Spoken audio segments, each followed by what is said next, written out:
बिस्मिल्लाहिर्रहमानिर्रहीम। हम स्टार्ट करें क्वेश्चन नंबर 11। क्वेश्चन नंबर 11 हमारे पास ये है कि जनाब मुझे टाइप्स ऑफ अल्सर्स बताओ और उनके दरमियान डिफरेंसेस बताओ।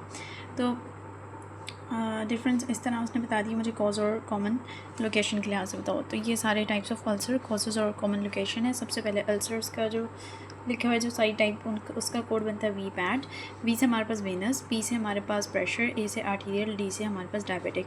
तो वेनस, आर्टीरियल, प्रेशर और डायबिटिक ये हमारे पास होगी अल्सर्स की टाइप्स होगी। अब सबसे पहले वी पैड में वेनस आता है। वेनस में सबसे पहले देखो वेन का क्या है, वेन इनसफिशिएंट होती है, उसके अंदर ब्लड जो होता है वो जमा होना शुरू हो जाता है, फ्लूइड एक्युमुलेशन होता है, वो टिश्यूज़ को डैमेज करता है और इससे हम कहते हैं वेल्वुलर इनकॉम्पिटेंस है। उसको हिस्ट्री ऑफ डीवीटी या वेनस हाइपरटेंशन है। अब वेनस अल्सर में पीछे हमने कहा था डीवीटी, वेनस हाइपरटेंशन, तो वेल्वुलर इनकॉम्पिटेंस, तो वहाँ पे सारा ब्लड जमा हो जाता है। तो ये मेनली कहाँ पे होता है, ये हमारे पास जमा कहाँ पे होता है, लोअर लेग्स में नियर द एंकल्स होता है। फिर हमने कहा वेनस है तो आर्टीरियल अल्सर्स। आर्टीरियल अल्सर क्या होते हैं, इनएडिक्वेट ब्लड सप्लाई होता है, ठीक है। इनएडिक्वेट ब्लड रिटर्न था, यहाँ पे इनएडिक्वेट ब्लड सप्लाई। तो जब ब्लड सप्लाई नहीं होता वहाँ पे स्कीमिया होता है, नेक्रोसिस होता है। और कौन सी डिजीज़ है, जैसे यहाँ पे डीवीटी और वेनस हाइपरटेंशन था, यहाँ पे आर्टीरियोस्क्लेरोसिस, एथीरोएम्बोलिज्म, आर्टीरियोस्क्लेरोसिस ऑब्लिटरेंस और एथीरोएम्बोलिज्म ये दोनों हो गए। और history of minor non healing trauma ये कहाँ पे होता है, ये टोज़ के अंदर होता है। ये कहाँ पे था, लोअर लेग और एंकल में, और ये कहाँ पे टोज़ लोकेटेड ऑन फीट और टोज़। आर्टीरियल अल्सर के बाद डायबिटिक देखो, डायबिटीज़ में क्या है, डायबिटीज़ रिलेटेड न्यूरोपैथी हो गई एंड वेस्कुलर कॉम्प्लिकेशन। तो नर्व भी और वेसल दोनों इन्वॉल्व होती हैं, तो प्रेशर और इंजरी कंबाइन हो जाती है। ये कहाँ पे होता है, ये हमारे पास बॉटम ऑफ द फीट पे होता है, मेनली ओवर प्रेशर पॉइंट्स पे, जैसे हील वाला पॉइंट था ये। तो डायबिटिक रिलेटेड न्यूरोपैथी और वेस्कुलर कॉम्प्लिकेशन हो जाते हैं, वहाँ पे हीलिंग भी स्लो हो जाती है, और खासतौर पे पाँव, यहाँ पे टोज़ और यहाँ पे लोअर लेग और हमारे पास एंकल। प्रेशर अल्सर की बात करते हैं। अब प्रेशर ज़्यादा देर प्रेशर वो बंदा लेटा रहता है, ठीक है, बेड बाउंड है, तो वहाँ पे प्रेशर ऑन स्किन पड़ता रहता है, जिस वजह से वहाँ पे ब्लड नहीं मिलता। जब ब्लड नहीं मिलता तो हमने कहा वहाँ पे न्यूट्रिशन नहीं मिलता, न्यूट्रिशन नहीं मिलता, टिश्यू डैमेज होना स्टार्ट हो जाता है। जब हमारे पास टिश्यू डैमेज होना स्टार्ट होता है तो वहाँ पे हल्की सी भी कोई शेयर फोर्स, फ्रिक्शन या रेपिटेटिव स्ट्रेस की वजह से मैसेरेशन हो जाता है। ये याद करने का सिंपल तरीका, ठीक है। बस पहले रिड्यूस ब्लड, तो न्यूट्रिएंट्स नहीं मिलेंगे, न्यूट्रिएंट्स नहीं मिल रहे तो वहाँ पे हमने कहा है कि टिश्यू डैमेज हो, हल्की सी शेयर फोर्स, फ्रिक्शन या रेपिटेटिव स्ट्रेस की वजह से मैसेरेशन हो गया। कॉमनली कहाँ पे मिलता है, बोनी प्रोमिनेंसेस जैसे सैक्रम, हील्स, हिप्स, एंकल। तो ये हमारे पास ये पूरा क्वेश्चन हो गया। पहले वी पैड से इसका नाम बता दिया और फिर ये कर दिया। उसके अलावा ये एक्स्ट्रा बुक से लिखा हुआ है characters of ideal dressing. Ideal dressing क्या होती है, आइडियल ड्रेसिंग वो होती है जिसको लगाना आसान हो, जिसको हटाना आसान हो, जो एब्जॉर्बेंट हो और थर्मल बैरियर प्रोवाइड करे, जिससे मॉइस्चर मेंटेन रहे, जिससे डिब्राइटमेंट हो हट सके और जिससे बैक्टीरियल इन्फेक्शन ना हो और पेन कम हो या ख़त्म हो जाए या कम हो जाए, ठीक है। तो ये हो गए। हमने कहा लगाना आसान, उतारना आसान, एब्जॉर्बेंट हो, थर्मल बैरियर हो, डिब्राइटमेंट को प्रमोट करती हो, मॉइस्चर देती हो, बैक्टीरियल इन्फेक्शन को प्रिवेंट करती हो और पेन को कम करती हो। तो ये हमारे पास आइडियल ड्रेसिंग होती है। और इस तरह बायोफिल्म क्या होती है, बायोफिल्म ये है कि वो बैक्टीरिया जो होता है वो क्लम्स एम्बेडेड और thick self made protective slimy barrier बनाता है शुगर प्रोटीन्स का, उसे वूंड बायोफिल्म कहते हैं। तो ज़ख़म के ऊपर ना एक ऐसे लेयर बनती है और वो बैक्टीरिया बनाता है। तो ये क्या होता है, complex dynamic micro bacterial communities होती हैं जो कि माइक्रो ऑर्गेनिजम्स जो कि सिंथेसाइज और सेक्रेट करते हैं प्रोटेक्टिव मैट्रिक्स जो अटैच हो जाता है हमारे पास बायोफिल्म के ऊपर firmly to the wound surface. तो बायोफिल्म जो होते हैं हमारे पास क्या होते हैं, मोर जेल लाइक और शाइनी होता है। तो बस हल्की सी बायोफिल्म की बात है, जनाब बैक्टीरिया ने ऊपर लेयरिंग वगैरह बना दी है और थोड़ा स्लाइमी सा ऐसे चिपका सा थिक सा ऐसे आपकी लेयर होती है और इस तरह से उसको प्रोटेक्ट करती है वूंड को। ये बायोफिल्म होगी। नेक्स्ट क्वेश्चन नंबर 12 और 13 हमारे पास ये है कि मुझे बताओ कि डिब्राइटमेंट क्या होती है और डिब्राइटमेंट के टाइप्स क्या हैं। डिब्राइटमेंट जो होती है वो हमारे पास होती है, डिब्राइटमेंट होता है necrotic tissue exudate bacteria metabolic waste को वूंड की साइड से हटाओगे तो प्रमोट और फैसिलिटेट करोगे हीलिंग प्रोसेस। तो एन से नेक्रोटिक, आई से मैंने कहा इन्फेक्शन से बैक्टीरिया याद रख लो, सी से मैंने कहा चलो मेटाबॉलिक वेस्ट याद रखती हूँ, ऐसे ही ना नाइस वर्ड याद करने के लिए, ई से एक्सुडेट क्योंकि एन आई सी ई से बन जाता है, सी से मेटाबॉलिक वेस्ट नेक्रोटिक टिश्यू, आई से इन्फेक्शन बैक्टीरिया, सी से मेटाबॉलिक वेस्ट, ई से एक्सुडेट। तो नाइस जो है ना ये वूंड साइड से मूव करोगे हीलिंग अच्छी हो जाएगी। Types of debridement A E S M B होता है। ए से हमारे पास ऑटोलिटिक आता है, ई से हमारे पास इंजाइमेटिक डिब्राइटमेंट आता है, एस से शार्प सर्जिकल डिब्राइटमेंट आता है, एम से मैकेनिकल और बी से बायोलॉजिकल डिब्राइटमेंट आता है। मैकेनिकल फर्दर 3 में डिवाइडेड है, इसको हम आगे जाके देखते हैं, ठीक है। तो सबसे पहले हमारे पास आ जाती है दैट इज़ ओके ये हमारे पास क्या है कि शार्प सर्जिकल डिब्राइटमेंट है। इसमें क्या करते हैं, जो प्रोफेशनल होता है ना वो शार्प इंस्ट्रूमेंट यूज़ करते हैं, आया, सीजर, फोर्सेप्स, स्कैल्पल, और उससे ना वूंड के ऊपर की जो लेयर है उसको रिमूव करता है। अब ये किस में नहीं करनी, हमने उस बंदे में नहीं करना जिसको ब्लीडिंग बहुत ज़्यादा हो रही हो, क्लोटिंग फैक्टर्स का मसला हो, इस्कीमिक टिश्यू हो या मेलिग्नेंट वूंड हो। तो MIC में नहीं करना, मेलिग्नेंट जिसको इस्कीमिक टिश्यू हो या उसका क्लोटिंग ब्लीडिंग का मसला हो तो सर्जिकल डिब्राइटमेंट उसमें नहीं करते।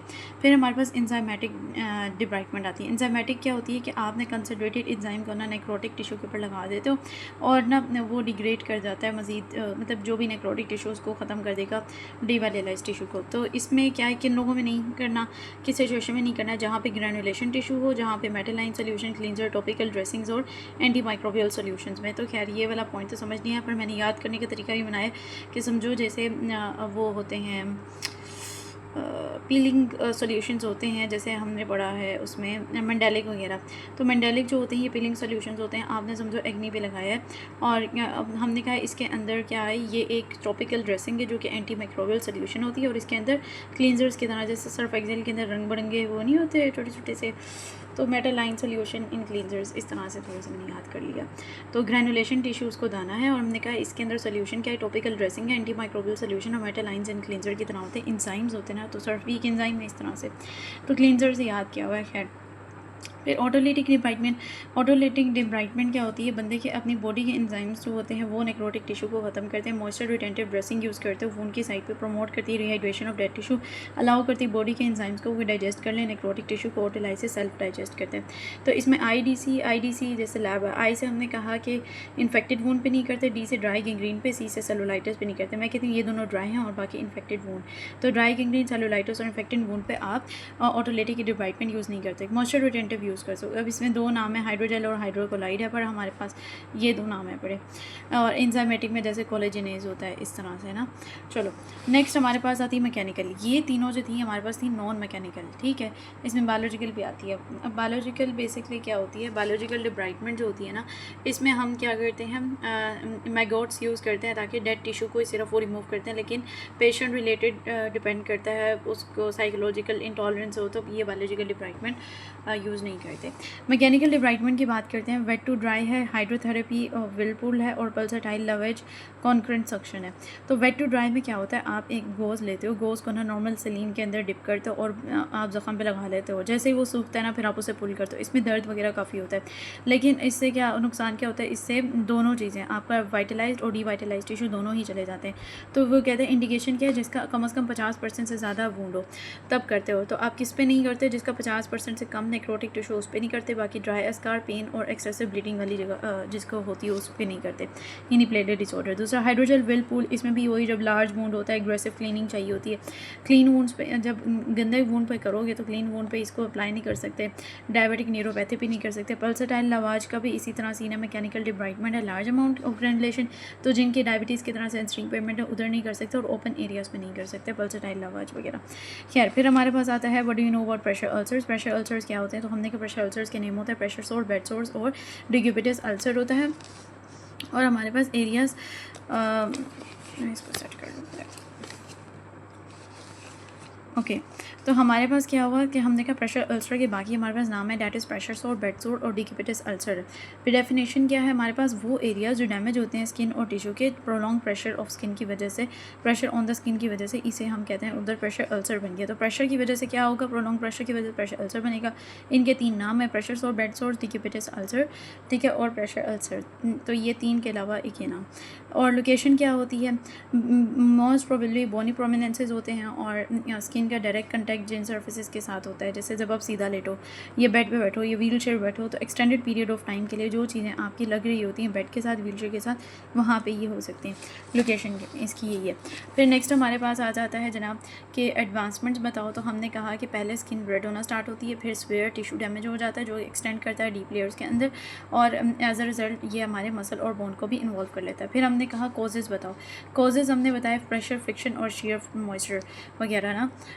तो तो इसमें प्रेशर, फ्रिक्शन, शेयर और मॉइस्चर ये सारे हो गए। प्रेशर क्या है, प्रेशर से ब्लड नहीं जाता, टिश्यू डैमेज और अल्सर फॉर्मेशन हो जाती है। फ्रिक्शन से क्या होता है, रबिंग और फ्रिक्शन स्किन और सर्फेस के ऊपर, स्पेशली स्किन मॉइस्ट और फ्रेजाइल होती है। शेयर क्या है, स्किन मूव करते हैं एक डायरेक्शन में, तो जब दो टिश्यूज़ आपस में रगड़ खाते हैं ना तब इनको मसला होता है। मॉइस्चर, एक्सेसिव मॉइस्चर की वजह से स्वेट और इनकॉन्टिनेंस वीकन कर देती है स्किन के प्रोटेक्टिव बैरियर को, risk of pressure under develop को। फिर स्टेजेस आती हैं 1 2 3 4 होती हैं। स्टेजेस में हमारे पास पहले ही नॉन ब्लेंचेबल रेडनेस होती है, फिर पार्शियल थिकनेस लॉस होता है, फुल थिकनेस लॉस और फुल थिकनेस स्किन लॉस, और थर्ड में हम 5वें में हमने कहा था कि डेप्थ की वजह से मालूम नहीं होती तो हम उसे स्टेज नहीं करते। तो ये वही सारी पीछे वाली स्टेजेस हो गई। प्रिवेंटिव मेजर्स की बात करते हैं तो हमने कहा प्रिवेंटिव इसमें बहुत ज़्यादा क्रूशियल होता है, खासतौर पर वो लोग जो इमोबाइल या limited mobility bed bound patient होते हैं उनके अंदर लाजमी प्रिवेंट करो।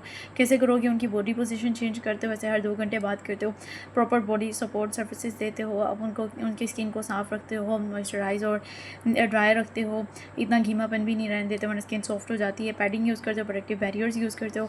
अब 2024 में पैडिंग पे सवाल आया हुआ है कि प्रोटेक्शन वाले के लिहाज से देखो कैसे कैसे क्वेश्चन आ रहे हैं, तो डिफरेंट आ रहे हैं। इम्प्लीमेंटिंग और प्रॉपर न्यूट्रिशन प्लान यूज़ करते हो टू सपोर्ट हीलिंग, तो इसमें क्या है, बॉडी की पोजीशन, स्किन की कंडीशन क्लीन ड्राई रखो, अप्रोप्रिएट पैडिंग करो, प्रॉपर न्यूट्रिशन दो, ठीक है। तो इस तरह से पॉइंट्स हो गए। अब डायबिटिक अल्सर की बात है। डायबिटिक फुट अल्सर्स DFUs जो होते हैं जनाब, ये एक सीरियस कंडीशन होती है डायबिटीज़ की, जो इसमें मॉर्बिडिटी, सिग्निफिकेंट मॉर्बिडिटी हो सकती है, इवन एम्पुटेशन भी करवानी पड़ सकती है। अगर उसका शुगर कंट्रोल ना हुआ, उसका वो फैलता गया तो आपको एम्पुटेशन करानी पड़ती है। कॉम्बिनेशन ऑफ फैक्टर्स क्या है, नर्व डैमेज, पोर सर्कुलेशन और इन्फेक्शन हो गया। Nerve neuropathy, nerve damage, circulation poor और इन्फेक्शन हो गया। ये प्राइमरीली डेवलप करते हैं फीट ऑफ इंडिविजुअल जिनको diabetes often slow to heal होता है, इम्पेयर्ड वोन हीलिंग होती है एसोसिएटेड विद कंडीशन। हमारे पास कॉजेज और फैक्टर्स की बात करते हैं। न्यूरोपैथी, पोर सर्कुलेशन, फुट की डिफॉर्मिटी हुई, वहाँ पे इन्फेक्शन हो गया। नर्व, वेसल, डिफॉर्मिटी और इन्फेक्शन, ये इसके कॉजेज और रिस्क फैक्टर्स हो गए। नेक्स्ट हमारे पास 2 मजीद हैं, डैट इज़ फुट को ट्रॉमा या पोअर फुट केयर है। क्लासिफिकेशन ऑफ DFUs यही हम पीछे पढ़ चुके हैं पहले। Pre ulceration, healed ulcer, presence of bony deformity, superficial ulcer without subcutaneous tissue involvement, penetrate कर गया है सबक्यूटेनियस से, बोन टेंडन और ये सब। फिर बोन की 3 डिजीज़, ऑस्टियाइटिस, एब्सेस और osteomyelitis, gangrene of digit, gangrene of foot. फिर प्रिवेंशन कैसे करना है, तो प्रिवेंशन के तरीके ये हैं। सबसे पहले डायबिटीज़ है तो उसका शुगर ठीक करो, दूसरा उसके पाँव का एग्जामिन करो, पाँव के साथ नेल रेगुलर फुट इंस्पेक्शन करो, नेल केयर करो, प्रॉपर फुट हाइजीन करो, प्रॉपर फुटवेयर करो। तो ये हो गया। ट्रीटमेंट क्या करते हो जनाब, इसके अंदर आपने प्रिवेंट करना होता है, सबसे पहले इन्फेक्शन को, हीलिंग को प्रमोट करना होता है, प्रिवेंट करना होता है, आपने वूंड की केयर करनी होती है, और हमने इसको इन्फेक्शन को कंट्रोल करना होता है, ऑफलोडिंग करनी होती है, वेस्कुलर असेसमेंट और सर्जिकल इंटरवेंशन करनी होती है।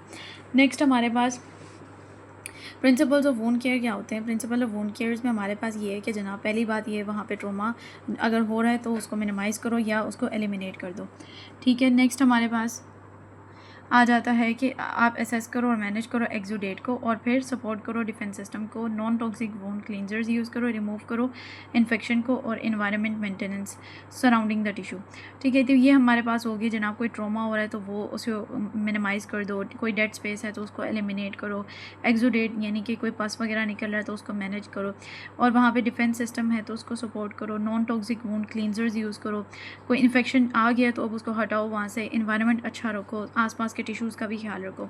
इसी तरह हमारे पास नेक्स्ट आता है that is management of sickle cell ulcers, जो यहाँ मेंशन नहीं है तो इसको भी देख लो। वहाँ पे सिकल सेल अल्सर क्या है, वहाँ पे कोई इन्फेक्शन चल रहा है तो उसको कंट्रोल करो, मॉइस्चर को कंट्रोल करो, एंटी माइक्रोबियल्स हो, एनेस्थेटिक्स दो, ट्रीट करो एडिमा को, ठीक है, और use of tissue engineering skin वगैरह, मतलब ये मेथड्स यूज़ करो। इन्फेक्शन की जगह को ट्रीट करना है तो एंटी माइक्रोबियल करोगे, मॉइस्चर करोगे, एनेस्थेटिक करोगे, एडिमा को ख्याल रखोगे, और टिश्यू इंजीनियरिंग स्किन वगैरह एट द एंड ये चीज़ यूज़ करोगे। सो यहाँ पे ये एंड हो गया। अब हम 24 के क्वेश्चंस पर नेक्स्ट पार्ट में शिफ्ट करते हैं।